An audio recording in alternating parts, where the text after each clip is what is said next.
काय होतं, आपण असे नवीन सॉक्स आणतो आणि एका धुण्यामध्ये त्यांना असे वरती बारीक बारीक धागे निघाले जातात किंवा असे बारीक बारीक असे छोटे छोटे छोटे कापसासारखे बोळे तयार होतात.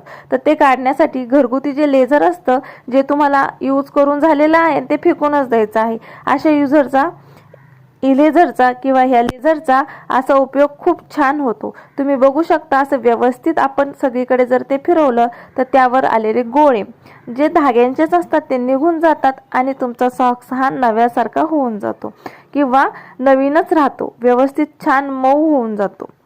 त्यानंतरची सॅनिटरी पॅडचीच एक छान उपयोग मी तुम्हाला परत एकदा सांगणार आहे.